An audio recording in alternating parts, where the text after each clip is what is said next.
My name is Leila Thatcher, a tour guide to the Library of Lost Things. This is The Doorstep Project, Episode 16, A Game of Cards.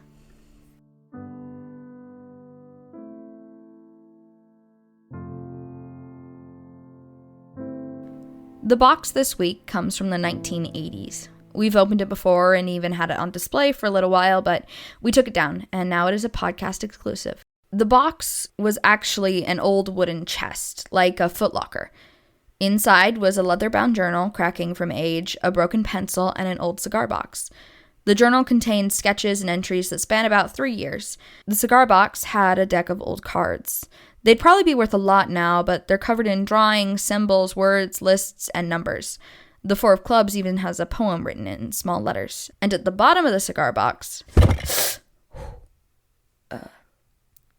Gavin, maybe you should stop giving me priceless pieces of lost history. As I was saying, on the bottom of the cigar box, there used to be a name. At least we think so. The only letters we can decipher are A and M. There's a lot of interesting history in this book. It's a story of a cowboy traveling through the Old West. If you think the Old West is a myth or something America made up just for kicks and giggles, I don't blame you. The movies and stories feel a little fanciful, but it was a real time period in American history with shootouts in the streets and gold in the hills, or the rivers. And it wasn't a delightful time for everyone. Most people in these old towns ended up without gold or fame. Ghost towns like Sonora, California, and Vulture City, Arizona, that used to be filled with people are now attractions and field trips. And it's hard to remember that there were real people who gained and lost money in those swinging door saloons. And that horse hitches were as common as parking spaces now. While the fantasized version of the Wild West is gold, horses, and booze, there was always a darker side to the history. While actual shootouts rarely happened, murder was common among both outlaws and lawmen. I think this last entry in the journal probably gives a good display of what it really felt like to live in the real Wild West. I think fate is a form of gambling. It's an odd concept, the idea that the future has already been determined for you, like how each card gets revealed to you in a round of Texas Hold'em. I think it's a decent analogy, though the one thing I find quite intriguing is what your cards would be.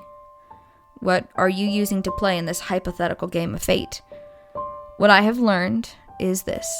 The two things almost every person has to carry is the instinct of survival and your morality. Survival and morality, those cards are the only things you have to help you navigate this anxiety-inducing dance of death. I have seen so many take a seat at life's table and fold in their cards time and time again. Why, you might be wondering? Why would so many put down their cards so quickly? Simply because they couldn't choose which one they were going to lean into, which one was going to be the leader, and which was going to be the sorrow sap that had to follow. I ran with the gang for a while, and I wasn't about to be following anyone. That O'Brien kid spent his whole life trying to follow the guy in front of him, and look where he went down. They shot him in the back while he was running. Hadn't even hurt anyone, poor kid. It's a small miracle he never saw the end of it. He might have lived rough, but he was a soft kid on the inside. Let's take a look back at our game. Texas Hold'em. Let's say you had a queen and a 4. The dealer lays out your first cards, another 4, a king, and a 10. Your hand is looking good, but there's one problem. Which card do you want to put your bets on? A 4 and a queen could be good together, but would it work this time? Now you have the queen, which you could go for a straight, maybe a royal flush if you're lucky. However, then you have the 4, which with enough cards could also be a flush.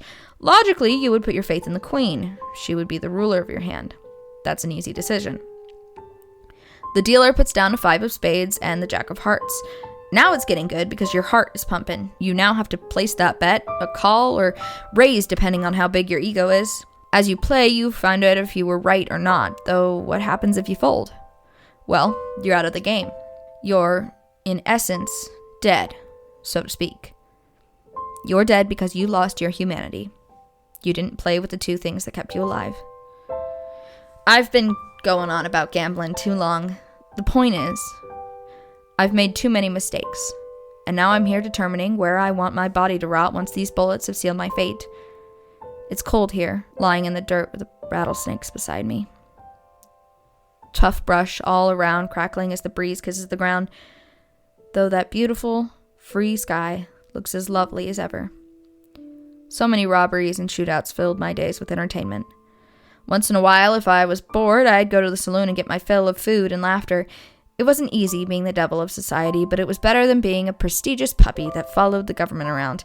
Though, since life has a funny way of writing out its ideas of drama, I realized that devil comment was truer than any I dared to write in these pages. At least I can say I paid my dues. All the others couldn't.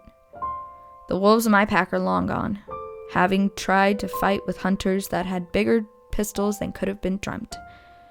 Then, after the fight was done and we had to question our savagery, we turned on each other.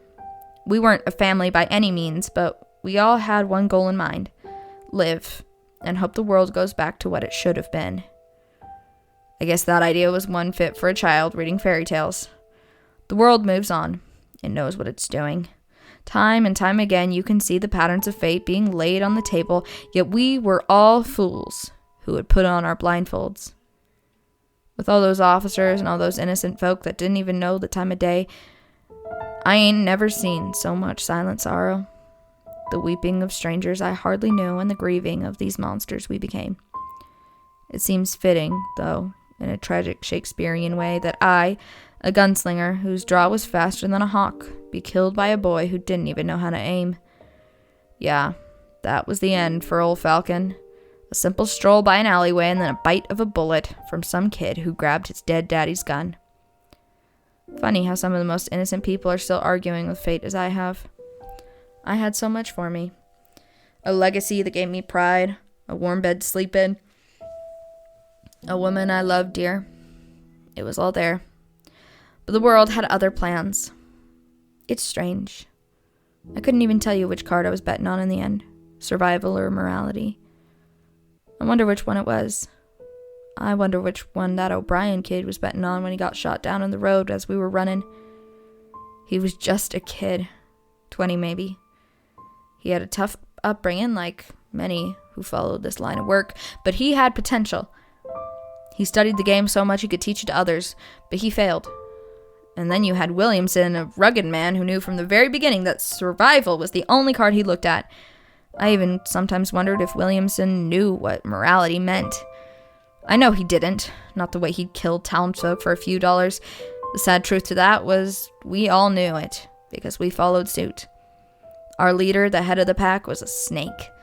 That foolish heist she planned with the railroad company was such a sweet bait. And we all took it without looking back. Now where are we?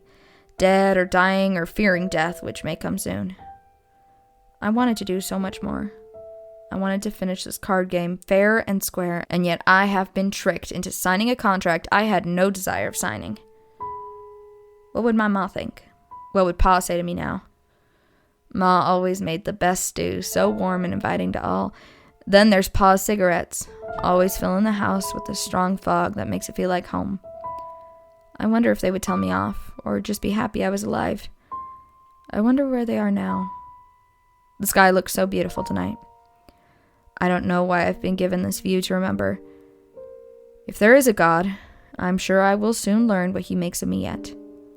Maybe this is the plan that Sister Linda told me about when I was helping her gather food for donations for that church. She was a wonder, that miss. She had such a golden heart, and she could end wars with a single smile.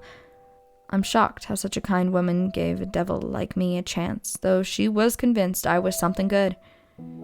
Makes me question what she meant by that. But I guess I'll never know now. I don't even know if one of the cards in my hand would work with this deck.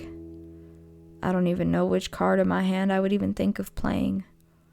Or maybe I should fold and let the winners cheer in victory. I think fate already decided my choice, though.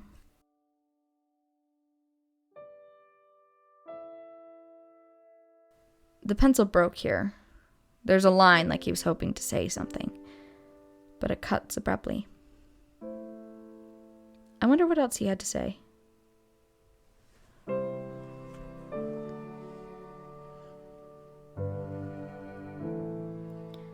This episode was submitted to us by Sketchy Fishy. You can find the original version on familyfriendlypodcasts.com. This story is licensed under Creative Commons Attribution 4.0 International License.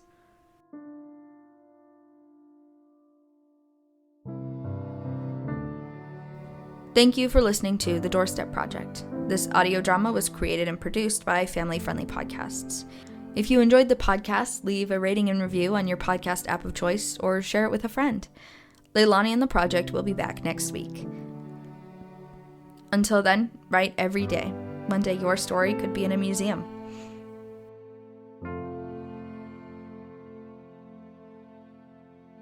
The Doorstep Project is produced by Family Friendly Podcasts. It was written, edited, and performed by AJ Barton. Sound effects for this podcast are provided by Zapsplat. Music used in this podcast includes Promises to Keep by Kevin McLeod and Reawakening by Kevin McLeod, licensed under the Creative Commons Attribution 4.0 license. You can learn more at his website, incompetech.com, or at creativecommons.org. Both music and sound effects have been changed and edited by AJ Barton. Links for websites, information, and contact can be found in the description of the episode.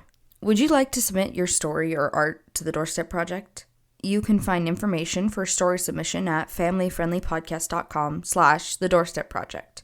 Information on CC by 4.0 licenses can be found at creativecommons.org.